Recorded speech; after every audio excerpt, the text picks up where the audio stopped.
What's up, guys? This is Deneghra2 here again from Way of the Swan with another super cool battle report coming at ya. This time we have Cygnar, the glorious Kingdom of Cygnar versus the nefarious minions of Cryx.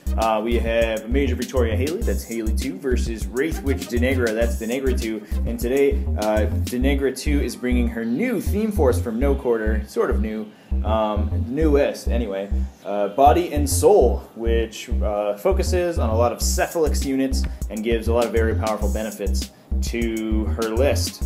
So, getting right on into it, Deneghra today is bringing, as I said, a Body and Soul list. This is, I believe, a Tier 4 Body and Soul list, so all of the Theme Force benefits are getting used today. What Deneghra has brought is, in her battle group, a Defiler, Deathjack, and Nightmare. Attached to her is a Scarlock Thrall. Also in the list, there's 2 units of Mind Slavers and Drudges, so those are the Cephalyx infantry units, and they are minimum units to take advantage of the Theme Force benefits. Also, 1 unit of Cephalyx Overlords, a unit of MkII Thralls with the Scarlock Commander unit attachment to increase the command area of that unit, as well as 2 Brute Throw weapon attachments. Ragman, who's a mercenary solo, who you can take in this list for some reason. 2 War Witch Sirens, as well as 2 units of Necrosurgeons and Stitch Thralls. So overall, very powerful list, very strong battle group, and Nightmare and the Deathjack being backed up by a ton of infantry. All those Dredgers are going to get advanced deploy from the Theme Force, which I'll go over in a sec, and then also get shot to death and turned into MkII Thralls for that second wave. It's combined with Deneghra's abilities and her feat to shadowbind everything. This list turns out to be pretty powerful. So, the benefits she gets from going in tier for this particular theme force is at tier 1, you increase the FA of Cephalyx units and reduce their point cost by 1. So that's why Deneghra can fit so many of those solos in there. Just taking those minimum units of Cephalyx, you get a lot of bodies on the table for only 3 points a unit, which is incredibly cheap. And that's going to be great to fuel that MkII Thrall unit. And those Drudges aren't that terrible by themselves. They're armor 15 with tough. Being advanced deploy and just running up the table, they can put a lot of pressure on your opponent. Tier 2, if you have a unit, at least 1 unit of Mind Slavers and Drudges, they gain advanced deployment. Obviously, there's 2 in this list, so both of those units are going to advance deploy. 1 or more Cephalyx Overlord units, you get +1 to your starting roll. This is incredibly powerful, considering that Deneghra, as a very strong control caster, loves to go first, put a ton of pressure on your opponent, getting up the table, and then feed on them turn 2 or 3 and lock them out of scenario, and put yourself in a very strong scenario position, especially with big warjacks like Nightmare and the Deathjack and all those MkII Thralls sitting in a zone. You're going to have to scramble to get into a zone after being shadowbound for a turn to stop her from winning on scenario, and anything you put in there is just going to get annihilated by those heavy-hitting Cryx models. Tier 4, this is the big one. Take 3 or more solos with magic ability. So in here, there's the War Witch Sirens and Ragman, as well as Scarlock, all have magic ability. Then Deneghra's offensive upkeep spells begin the game in play on enemy models that they can normally be targeted with, non-Warcaster models. So what that allows her to do, she has 3 offensive upkeep spells. She has Curse of Shadows, Marked for Death, and Pursuit. Curse of Shadows is an armor debuff that also allows you to move through models. Marked for Death is a defense debuff that also allows you to target without line of sight against that model. And Pursuit is the big one. So the defense and armor debuffs are cool. They're very useful to get out with no focus. But Pursuit's the big one. It's only range 8, so it doesn't normally get cast a lot. It's also, I think, cost 3 if I remember correctly. So if Deneghra tends to spend her focus doing something else, but when she can start the game with it in play on enemy models, it's very powerful, because what it does is it triggers anytime the model/unit that has Pursuit on it makes an advance. As soon as it ends that advance during its activation, one of the models in her battle group gets to make a full advance. So the biggest use of this is to move Deneghra up so she can get a very strong place to feat and then move back to safety later on, or even feed your caster into the kill box if you trigger Pursuit on the first turn. Additionally, you could move Deathjack or Nightmare closer to enemy models that they wouldn't normally be in threat range of, so you can get hit unexpectedly by those heavy warjacks. Or potentially, if you're able to land a charge with the pursued model, she can move models that are in danger of being attacked out of the way and be safe, basically, from whatever has Pursuit on it. So obviously very powerful spell, very powerful theme force, and it's making a lot of rounds in competitive circles right now, actually sparking a lot of discussion as to whether or not theme forces should be allowed in competitive play. That's a big discussion on the internet right now. I don't really have an opinion in that. I think theme forces are cool, but every one of them is beatable. None of them are super over the top. There are a couple that are really strong, but honestly, this one is very strong, but I don't think it's one of the most egregious theme forces out there. Unless you don't have any way to remove Pursuit early on, which means that you probably lose because there is a basically one of your heaviest hitting models can't really move for fear of giving Deneghra that free 7-inch move to feed you into the kill box or to get off on scenario super hard. However, if you do have that upkeep removal, she tends to be pretty... she has to take a lot of Cephalyx and stuff in this list, so this list isn't particularly efficient as a Deneghra list. There tend to be a lot of out-of-tier Deneghra builds that are very powerful in the models that they take, but they don't get these additional benefits like the +1 to go first and the upkeep starting in play. So it's a bit of a toss-up.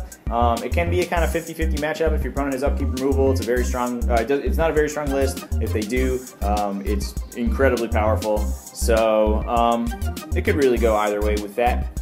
Anyway, the list I'm bringing against it is the Haley2 list that I've been playing a ton of recently. This is, I think, my favorite list of all time right now, and I've, as of this battle report, have won 16 games with it and not lost any of them, which was insane. I went to East Coast Rumble recently. It's a convention on the East Coast of the United States, obviously, in New Jersey. It's also a Warmachine weekend qualifier. Ended up winning that with this list. Went 3-1 or 3-0 with this list in the Masters. I had a Striker 2 list that also won a game. Ended up winning the qualifying rounds, playing this list 3 times, Striker 2 1 time again, into Trolls both times with Striker, and won the Hardcore there as well, 6 rounds of Hardcore with this list as well. So this list is incredibly powerful, has an enormous toolbox of abilities it can use to get out of just about any situation, and it's one of my favorite lists that I've created, basically. So what's in this list? Just to go over real quick, it's Major Victoria Haley, obviously. She has Thorn and a Stormwall in her battle group. The Stormwall is the bonded Warjack for that +2 inches of movement, so it's very fast. Normally, Thorn and Stormwall together aren't usually taken because Haley doesn't usually have the focus to make best use of both of them. But what Thorn does in this list is he protects the Stormwall very well. The Stormwall can go in an Alpha 1 heavy out. You can usually feat to protect him. And then after that, the Stormwall is pretty open. So a lot of times players playing very defensively with their heavies can weather the feat turn and get 1 or 2 heavies into the Stormwall and kill it. And at that point, Haley doesn't have a lot of steam to keep going. But what Thorn does is once the Stormwall goes in and takes the first couple of heavies out, Thorn can TK Time Bomb the other ones, keep them away from the Stormwall, or even if they're Warjacks, he can get in there with his Disruption Spear and his Shock Shield, and he can just disable them himself. So that allows the Stormwall to get way up the table and do a ton of work and keep and Thorn keeps all the enemy hitters off of him, basically. Thorn also turns on a lot of assassination runs because this list has a ton of assassination potential, so if you misplace your caster against this list almost at all, the Thorn can usually TK Time Bomb you out, Stormwall shoots you, and get some other guns on you, and a lot of casters just fall over to that. So, what else is in the list is Squire, obviously. Squire's pretty good, as well as a Journeyman Warcaster. The Black 13th Gunmage Strike Team, Lady Iona Master Holt, Alexia 2, Mistress of the Witchfire, that's Alexia on the horse, Iris 2, Gaston Cross, Gorman, Reinhold, and Ragman. So it basically is a bunch of solos. It's sort of along the lines of the Oceans style lists that are going around right now. There's not a lot of really resilience in this list. A lot of the solos are very difficult to kill, especially with deceleration in the mix. But there's no big, hefty units or anything that are going to take a lot of damage, like Boom Howlers or Forge Guard. So the list tends to spread out very wide, and each of the solos puts out a lot of very valuable attacks. So what they're able to do is get a lot of work done by themselves very consistently. So Gaston will usually aim, boost 2 hand cannon shots into things and then run away. Iris can kill 1 dude a turn if they're close enough. Alexia can Hellfire guys at a Rat 8, effectively power 14 until she's full up on souls, and then she starts the Soul Engine. She makes Warrior Thralls to kill people who give her more souls to make Warrior Thralls. She becomes a machine all by herself, as well as Holt putting out Rat 8 shots, the Black 13 putting out Rat 8 shots. So this list clears a surprising number of infantry given the actual number of attacks it makes, but each attack is worth more compared to, you know, say a gun mage attack. So you're going to be able to kill a consistent number of models over a long period of time. And also, every model in this list can work dual purpose. Gaston has a boostable gun. The Black 13 can shoot brutal shots. Ionic can kiss things. So if Thorn can TK Time Bomb a heavy, something like that, pull it into a compromising position, I can get a ton of damage on it with just ranged attacks and actually take a lot of heavies out just with random guns from this list, which is very powerful in and of itself. So anyway, I love this list. It's my favorite list ever right now. And the biggest issue is trying to find a list that pairs well with it in a steamroll environment, because this list takes basically every character that Cygnar has. I get Rupert, I think, and like Runewood, which are the characters that I normally want to take. And those are still free, but other than that, every damage buff's in this list. Every armor debuff that's available to Cygnar is caught up in this list. So still an issue trying to find the second list to go along with this one, but we'll get there eventually. Anyway, the scenario we're playing today is Outflank. This is one of my favorite scenarios simply because it's very simple. There are two 12-inch diameter zones along the center of the table. They're circular zones. A player can score them by controlling them for 1 point, dominating them for 2, 5 points to win, and that's it. No kill box, no objectives, nothing crazy like that. Just two big old mosh pits that we're going to fight over. So let's see how this goes with the evil minions of Cryx and their body and soul versus the righteous and noble Major Victoria Haley and her proud defenders of Cygnar.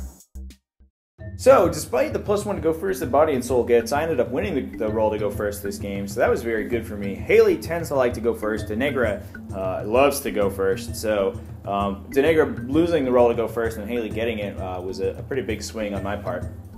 So here we are deploying the list. Everything's deploying very centrally. The list tends to be very mobile because everything operates independently. There's a lot of fast things in there. Stormwall can run 12 inches, Thorn can run 12, Alexia can run 16, and the rest of the unit spreads out very quickly. So I can deploy in the center and then move my models to counter wherever my opponent puts his models down.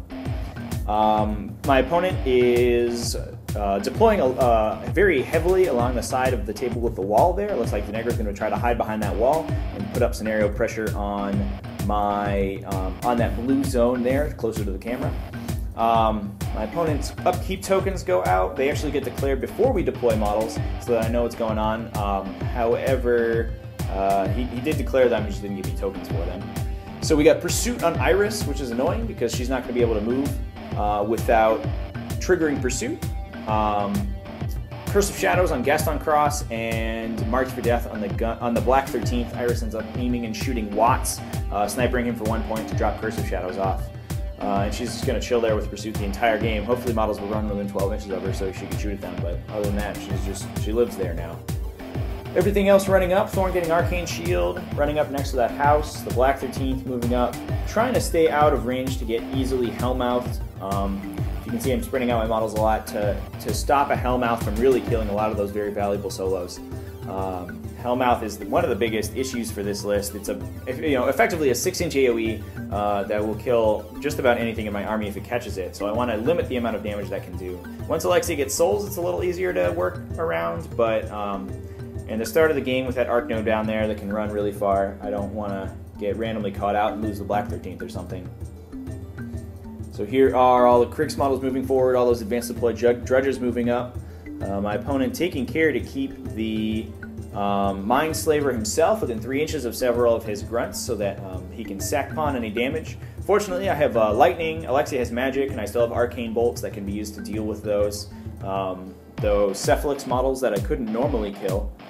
And the Necrosurgeon's moving up to collect corpses off of any drudges that die, so that MkII unit will just end up growing bigger and bigger as the game goes on. The Overlord's moving up, and then the other the Necrosurgeon unit moving up around that second drudge unit. So my opponent's allocating one Necrosurgeon unit to each Drudge unit to make sure that they don't start collecting over each other. What can happen a lot with Necrosurgeons that are placed improperly is that one Necrosurgeon collects a ton of corpses because its stitch thralls are closer to the models that are dying, whereas the other Necrosurgeon ends up not collecting many corpses at all. That's a Ghost Walk going down on the Death Jack, and so he can run through that forest, and he's just going to run to the other side of the forest, so there's no line of sight to him. Unfortunately for my opponent, the Stormwall can still walk very far between Temporal Acceleration and the Bond. The Stormwall is a very long walking threat range, so even hiding him behind the forest for line of sight isn't necessarily going to save him. All the other solos moving up. Looks like Deneghra is one of the last models. She just allocated focus this turn, so she's still camping on a bunch, I think, and she's just, camping on 5 focus, just chilling in the back there. So normally in this matchup, what I want to have happen is that I want Deneghra to come forward and be forced to feat to try to gain a scenario advantage, and then Haley can come forward and feat back on her, and our feats will sort of counter and leave me in a slightly stronger position. However, Death Jack's a big problem, and he's up there, I think, right in walking range of the Stormwall. So the plan is going to be to try to get Gaston's trying to clear some of those Drudges out of the way, and then the Stormwall's, after a Time Bomb goes down on Death Jack, so the Stormwall can reliably hit him, because he is defense 13 with Circular Vision, so TK is not going to get there. Thorn's killing another Drudge in the way with his Spear. So if I can get Death Jack Time Bombs and the Stormwall into him, I'm going to be able to hopefully kill Death Jack and then feat to protect my Stormwall from all those MkII Thralls. So Deneghra will be able to have a much more efficacious feat later after mine, but I still get Death Jack for free effectively, and with covering fire, the Stormwall can protect itself a lot from those MkII Thralls, and hopefully not get pounded to death by a bunch of fists. Swapping Arcane Shield over to the Stormwall just in case, because the Journeyman doesn't really want to move too far forward later on to Arcane Shield the Stormwall. And here goes the Stormwall. I think he ended up getting 2 focus on him, because it's just how focus worked out, as well as Temporal Acceleration. Haley's up there on the hill with her feet. She's sort of behind the Stormwall, so you couldn't see her before. But we are punching Death Jack into the dirt. Death Jack goes down, and we take out 2 Cephalyx Overlords that are nearby with Electroleaves. Lightning Pod going down. We're going to put it over a Necrosurgeon, it looks like. So a Lightning Pod, obviously not a range attack, so we're going to be able to get right through the Necrosurgeon's Sacrificial Pawn ability, that she can sack damage to Warjacks, or I'm sorry, to MkII Thralls, and that is 1 Necrosurgeon down. So that is very good for me. I got a Necrosurgeon as well as Death Jack. Later on in the game, if I can't take those Necrosurgeons out, they become an enormous problem. So, also, we have some Black 13. Oh no, Holt taking out 2 Drudges, giving Alexia 2 souls. Alexia is moving up into the zone. She's kind of a tough model to remove, especially under Haley's feet when you can't get a lot of reliable melee into her. She's defense 16, armor 15 with 10 boxes. On that hill, she's defense 17. So she's going to hopefully hold that zone down for a little bit, making 3 Warrior Thralls, it looks like, unless they gotten one from somewhere, from another attack. Maybe the Stormwall? I don't remember. So 3 Warrior Thralls going down. Those are solos, so they'll activate independently. The Black 13th going, Ryan getting an excellent Mage Storm, hitting a MkII Thrall and a Stritch Thrall, as well as the Cephalyx Overlord and a Brute Thrall. However, I roll pretty bad for damage on both the Overlord and the Brute Thrall. Brute Thrall takes 1 or 2 damage, I think, and the Overlord only takes 2. Obviously, it's another thing that gets around those Sacrificial Pawn abilities. So so taking out those Overlords early is very important, especially with if you can get good placement on Ryan's Mage Storm. Sometimes you can put Lightning Pods down in places where she can Mage Storm important models like that, and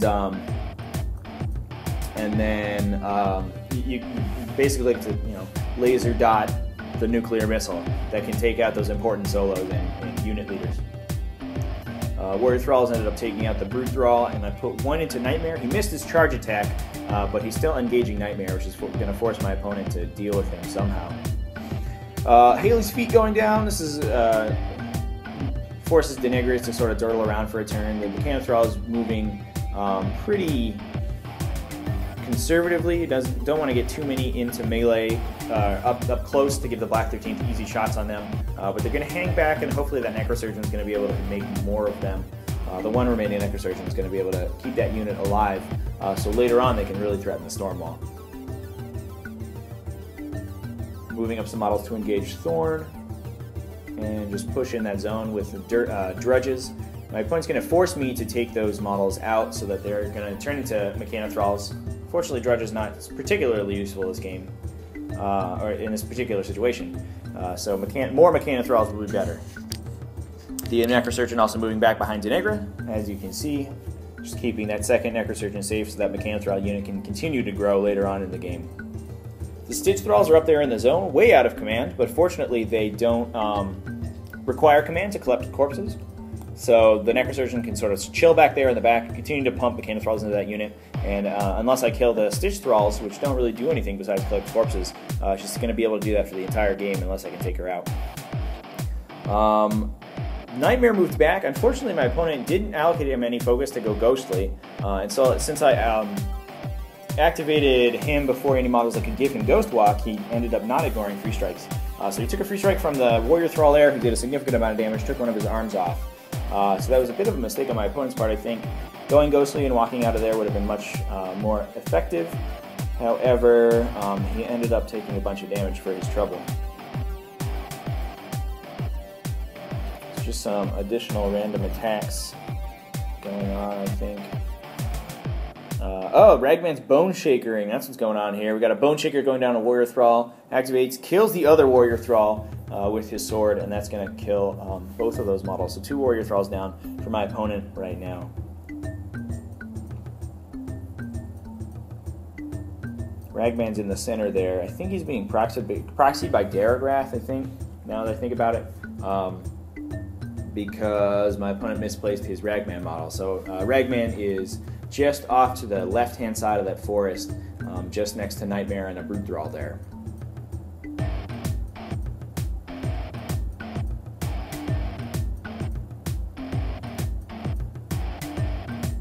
Alright, so I believe that's my feat over. My opponent able to activate the models outside of my feat without any hindrance. With Defiler trying to boost a spray shot into Ryan to take her out. Unfortunately missing. Needing a 10, rolling only a 9. The War Witch Siren spraying into WotS to try to take him out. Either one of those models would have been pretty annoying for me. I don't care about WotS as much as Ryan, but dead Ryan would have been pretty bad for me.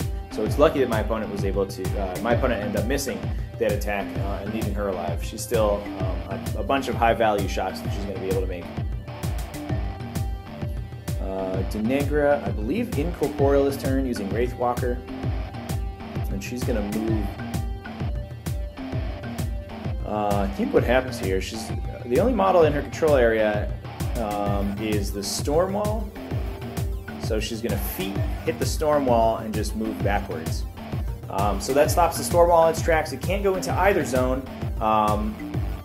But since most of my models have ranged attacks and they're chilling in the back, Deneghra can't really move up to feed on them without putting herself in danger to all those guns. Even with Wraith Walker, I still have my Anna and Holt in the list, and a bunch of my models have naturally magic attacks.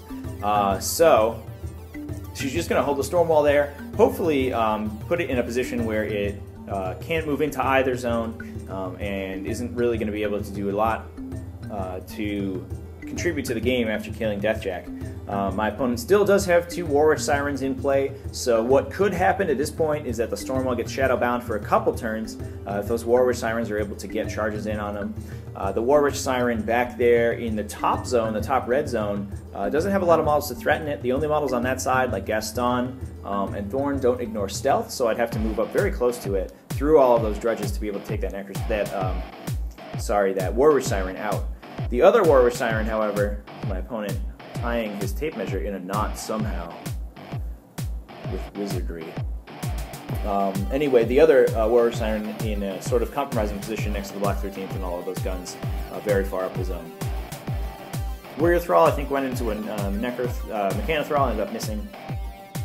the Black 13th aiming and taking some gunshots. Oh, I'm sorry, that's not the Black 13th. That's Iris taking a couple gunshots into the arc node. There's the Black 13th going. WotS aiming, taking a shot into the War Siren, killing her. A fire beacon being shot onto the MkII in front of Nightmare. It's a 5-inch AoE, so that's going to end up tagging Nightmare and removing the stealth he gets as his affinity to Deneghra. And Ryan aiming and rolling some very hot dice, taking out the arc node there for daring to attack her with his spray. Here's the storm wall going. He ended up getting 4 focus from Haley. He's going to take a couple enormous gunshots with hugely hot dice into Nightmare. Taking out his other arm, I think, and leaving him with his movement. So that is enormous. Effectively takes out the most important threat to the Stormwall at this point. Stormwall just putting covering fire in front of himself to protect against the MkII thralls. My opponent's still going to get a couple into him, I think, from the side, and the Necrosurgeon might be able to generate a couple that can get charges on him. But without being able to get too many charges in on him, and with Arcane Shield, Alexi is back there camping 2 souls for Arcane Vortex, so no armor debuffs are going to go down on him. I guess Ragman could potentially get a Death Field in, but that Stormwall's looking very safe in the center of the table, and unless my opponent can stop it up for another turn, it's going to be able to sit in a zone and effectively hold it down. Whichever zone Deneghra wants to control, the Stormwall's going to get in there, and without an effective way to take it out, my opponent isn't really going to be able to deal with it. Just some more attacks going down, killing some drudges from Gaston Cross. Haley moving back at this point. Because she has an arc node, and because the Stormwall's up there, the Stormwall doesn't really need any buffing right now, and she could do it through Thorn anyway. So the only really threat to Haley at this point is any long-range assassination runs. The arc node's taken out on Deneghra's side, but if Deneghra can camp a bunch and or go incorporeal with Pursuit on Iris, I don't really have a way to deal with that unless the Stormwall can get in there, and she can probably stuff it up pretty hard with just models being in the way. So Deneghra making a long play for Haley is the biggest threat at this point, so Haley's just moving back behind a cloud to the back of the board just to keep herself safe at this point. So here we have some attacks going in on that lightning pod in the red zone right there in front of the War Witch Siren. That lightning pod got put down to kill a couple drudges, I think. So it is also right in the way of that charge lane. So the War Witch Siren wouldn't have been able to charge without taking that lightning pod out. Ragman wasn't unable to do it even with his Power 12 Bone Shaker, so the Scarlock Thrall had to go in and I think actually Hellmouth it, but nobody was in 3 inches, so nobody got pulled in. Oh no, not Hellmouth, you can't Hellmouth it, it was just a Venom. Took that lightning pod out and allowed the War Witch Siren a free charge to charge freely into the Storm Wall, hit it with her sword, and that shadow binds it for another turn. So the Storm Wall is not going anywhere right now. And that will let my opponent really pressure this blue zone. If he can keep the Storm Wall there for long enough, then theoretically he can pressure the zone enough to score several points in scenario and try to claw back into this game after effectively losing both heavies. Nightmare's still alive, but he's only got a couple boxes left, and he's mostly crippled. I think his Cortex is out, so he's not going to be able to receive focus. The remainder of the MkII thrall is moving up into a big bunker there, so that to give Deneghra a place to hide. Iris is still pursued, so she's not going to be able to shoot off any of Deneghra's focus if she was able to. Oh, here's a Hellmouth going off. Yeah, there you go. So there's a Hellmouth going off on the MkII thrall, taking out the Black 13th, and that clears that blue zone of any of my models. So that is fortunately going to give Deneghra an up on scenario. She scores 2 points on scenario, kills the Black 13th, and there's not a lot of threats on the board on that side of the board to deal with her. Since the Stormwall's been shadowbound again. So I have a choice here. I can try to go for Deneghra. She's sitting behind a massive wall of MkII thralls. She's behind 3 or 4 layers of MkII Thralls. With Brute Thralls and the Scarlet Commander there, I might be able to shoot 1 or 2 down and get a lane with the Stormwall, but even then, he needs 10s to hit her, and it's not guaranteed that if he hits with his big Ganon shots, he's going to be able to kill her. But fortunately, I do have a very strong Plague just going for scenario on the other side. As my opponents pressured this blue zone so hard, the red zone's sort of open, and that's going to allow me to really just kill the couple solos and Stitch Thralls that are still sitting in that zone and get up on scenario myself. So here's Ion and Holt going. We put a Kiss of Lilith down on the MkII Thralls just to make it easy. Holt ends up killing the Brute Thrall and the Scarlet Commander thanks to that Kiss of Lilith. Power 14 gunshots are pretty good. Here's Alexia putting down 3 Thrall Warriors. Unfortunately, most of the living models in the Cryx army are dead at this point, so she's not going to really get many souls anymore. Looks like Gaston Cross taking some shots at people, I think. Yep. Taking out the Scarlock Thrall and a Stitch Thrall as well, moving into that zone. The Stormwall is just rotating under that Shadowbind. Firing, or spinning his little guns up. So at this point, I think we're at the point of the game that the remaining MkII Thralls can't really deal with the Stormwall, especially at armor 22, so firing his little guns into a bunch of the MkII Thralls, just trying to take out as many as possible. We are giving some corpses to that Necrosurgeon there. Dropping a Lightning Pod to kill Ragman, that happened as well. The Warrior Thralls going in, attacking the last of the MkII Thralls, and then Thorn running through. Haley dropping an Arcane Bolt into the Necrosurgeon, boosting damage, taking her out. Reaction driving Thorn back, and then Haley's just moving back to the back edge of the board again to stop Deneghra from making any long plays to kill her. Things look very good for me at this point. I've only lost to the Black 13th, really. Iris can't really do anything. But the Stormwall's just been Shadowbound in the center of the table there. This is the first turn it's going to be not Shadowbound anymore. We got a couple minigun shots into the War Witch Siren that ended up killing her. So no more War Witch Sirens on the table, no more feet. The Stormwall's going to be able to move freely. So at this point, it's basically mop up. My opponent trying to clear out some of the Warrior Thralls in his way. There's 2 remaining MkII Thralls there. No Necrosurgeon though, so that's as many as it is going to be on the table from now on. Took a swing into Alexia, try to take her out, but unfortunately that defense 15 is really saving her. So my opponent's really only play right here is to try to stop a Stormwall from getting in the zone. I think where Nightmare was able to go because his movement's out and he can't run, I don't think he's going to be able to stop the Stormwall from really getting in there. Deneghra moving up, taking a Venom into Reinhold, as well as a Warrior Thrall there. Reinhold hitting the 11 to hit Reinhold on the hill. Kills both of them and is just chilling there with Wraithwalker up, so she is incorporeal this turn, camping 3 focus, and we pass the turn back over to me.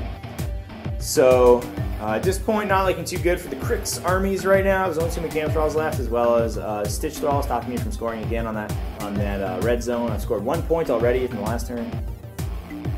Gaston Cross boosting a shot into that Stitch Thrall, running away. Haley moving up to dominate it for 2 points. We're moving the Stormwall into the zone so that Deneghra is not going to be able to really control that anymore. With Thorn in the other zone as well, she doesn't really have a play to randomly score points there, so she's going to have to take her 2 points and like it. Nightmare getting taken out by that random Stormwall attack, so Stormwall doesn't even need focus at this point. And then we are just charging into Deneghra with Alexia for the lulz. Alexia getting in there, boosting to hit with one of her souls, I think. Going up to Mat 8 because of Cavalry Charge. Power 12 with Mage Killer for 4 dice for damage, doing a significant amount of damage to Deneghra. Not able to kill her.